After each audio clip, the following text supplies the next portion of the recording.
So, you want me to? Okay. So, Kiss in Kashmir is a beautiful love story. It's a romance, obviously, as the name suggests, that's set in the Kashmir Valley. And it started because I was watching these movies about falling in love that had no diversity. It was all about young people and seemed like the same old city everywhere. So I thought I want to bring in some diversity. I want to bring in diversity of age, of character, and where these people are. And to me, there is no other place in this world more associated with love than Kashmir. So that's why I set it in Kashmir. No, it was all research, talking to people, talking to bloggers, talking to everyone. My connection with Kashmir has always been nostalgia because as a child I went there several times. Beautiful memories of the place, and now I'm hoping to go back again soon. So I think the main message is the message about love and the fact that, we grew up with a lot of myths in our childhood that you can only have one soulmate, you can only get married one time.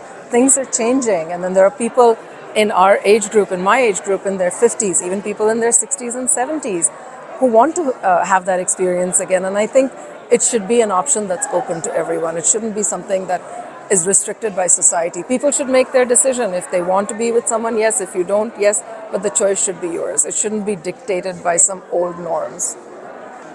Absolutely, things have changed. And things have changed in India. I mean, look at the new movie that came out, Rocky and Rani Ki Prem Kahani. They're challenging the narrative where you have a much older Dharmendra and Shabana Azmi's love story going on parallel with the love story of the young people. It's wonderful to give people that opportunity to think differently and think outside the box. I think it's changing for sure. At least in the US, I'm seeing a lot of people who are divorced are getting remarried, and it's acceptable, which is wonderful, and I think that's how it should be. It's changed a lot. I think when I came before, people were still unsure of their place here. Like, it was all new, things were very different. I think now Indian Americans are such an important, integral part of the fabric that you don't feel like you're an outsider and an immigrant. You feel much more, at least I feel, like we're much more involved in the community. This is my home. The people here are my people. So there's a lot of change. I would say go with an open heart, go with an open mind. India is one of those places that will surprise you at every corner. You will learn something new, and I can guarantee you will come back enriched from that experience, always. So much. I don't recognize some parts of it when I go back in terms of advancement. It's amazing how things have changed. Like, I remember as a kid, we'd go down to the store to get things, or the little kid from there would come and deliver things. Thank God, all of that has changed. But now, there's telephones everywhere, Paytm, everything. Things have changed. Technology is taking over. There's so much advancement in so many areas. It's wonderful to see.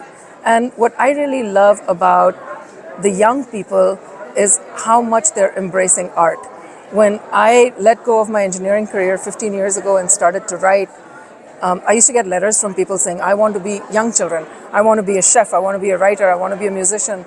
My parents are saying no. But now, 15 years later, with Indian Idol and Master Chef and all of this, how much has changed. They're not all fiction. I'm a Punjabi, so I started with cookbooks because I love to eat. So I have several cookbooks, and then I've also written inspirational books. And basically, I'm a storyteller. So then I went into fiction, and I think this is my true love, is writing fiction.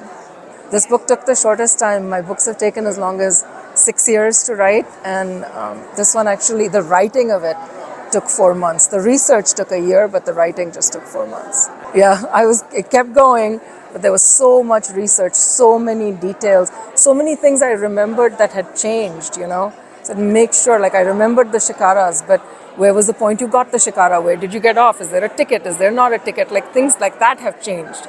But I remember being on a houseboat and being served some amazing food. Those things haven't changed. My next book is coming out in October. It's with Random House, and it's a children's book. So we'll leave it at that for now. I love writing. Yeah, it's coming out in October. It's coming out in India and here, everywhere, global release.